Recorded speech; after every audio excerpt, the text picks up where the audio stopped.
You told me that certain habits change your life, right?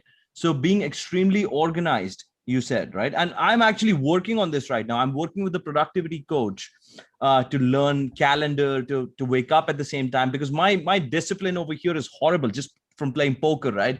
I used to play poker like 20 hours straight, high stakes games, and I'm like extremely disorganized. I'm actually seeing the benefits of getting organized in my life now. And I just get so much more done, man. Like it's amazing. Like when did this show up in your life, and how has that changed your life? Yeah, no, I think it's men specifically, not to be sexist. I think men typically, when we're younger, we tend to be a lot more disorganized.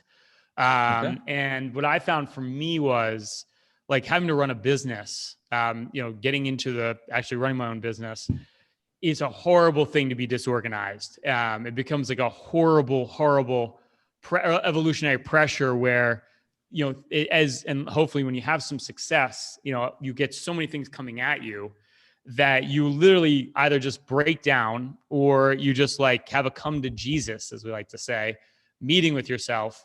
And you're like, okay, I have to get on top of, what the hell is going on in my chaotic life every day. I can't wake up every day blind with emails, phone calls coming in and not what's going on. I heard a really good quote one time. It's either you control the day or the day controls you. And I think it's really powerful because what I learned in my business specifically, which is actually an early, unlike the opposite of a poker player, everything's early in finance and investing in people and talking to people. A lot of my clients are business owners and they're up early and they want to talk early. Like you're in Vegas right now, you're playing poker. You're like, I'd be like leaving in the morning. You'd be coming back in if we were roommates. Right. I'd be like handing you my smoothie on my way out the door after you've been in the poker all night. But what I learned is we talked about leverage before. You mentioned leverage. I learned by getting up really early and getting on top of my day. Oddly enough, I could finish my day early. So instead of like starting a little bit late, if I start like 9:00, forget it. I'm screwed. I could end up working till 6, 7 at night, just playing catch up. But oddly enough, if I start in the morning, like I work out early, I'm big on working out early just because, it gets you into a different emotional state and I have to be on with people and my job is very people centric. So it's critical for me to get the blood pumping and actually be in a really good state early.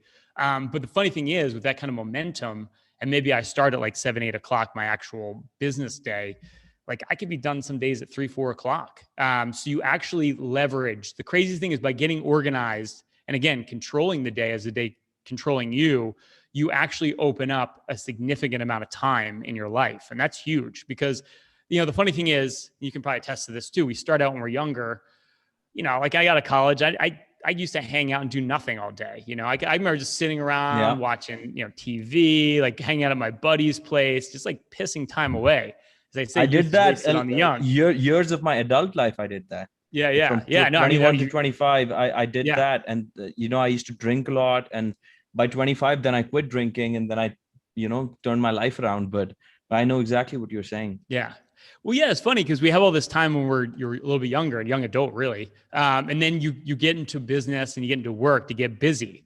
And then all of a sudden you're like, God damn, like I don't have time at all. And then the irony is you went from like wanting to get busy and have things to do. Youth is wasted on the young. Have you heard this? Youth is wasted on the young. Exactly. Yeah. So basically, like, okay, now you find everything you can optimize time because you like your free time. You just like, you look for it. So organization, I think, is a very powerful tool. And, what I found in my business is we got really busy at one point. We had an inflection point where all of a sudden there's more business coming in than I can handle. And there's another famous saying, like, if you're a business owner, you're thinking about being self-employed, you're working in your business or you're on your business. You're either like you're the restaurant owner who's cooking the food, serving the food, or like your Starbucks and you're the CEO, you're Howard Schultz. And, obviously you're thinking about the big strategy. You have baristas that actually serve the coffee. And that was a big thing for me is deciding, okay, I'm not going to be the financial guy who's managing all the clients that come in and working in the business. I built a system where I'm running the business. like literally I built models for like, if a proposal came in, I had a team of interns that would just like follow instructions like a conveyor belt. And I'd hire advisors. I teach them my process, and everything became processes that I was building. And then talk about leverage. Then all of a sudden now you're running a business. And that to me was one of the bigger inflection points where I came from like being a little mom and pop shop per se, versus building a real business that has leverage and is built off a platform that we can infinitely grow. And I can infinitely hire new advisors, and I've got all the process and the platform in place to do that. That's a big step, especially if you're on the entrepreneurial journey, is going from that one state of mind of being in the business to that other state of mind of now running the business. Powerful.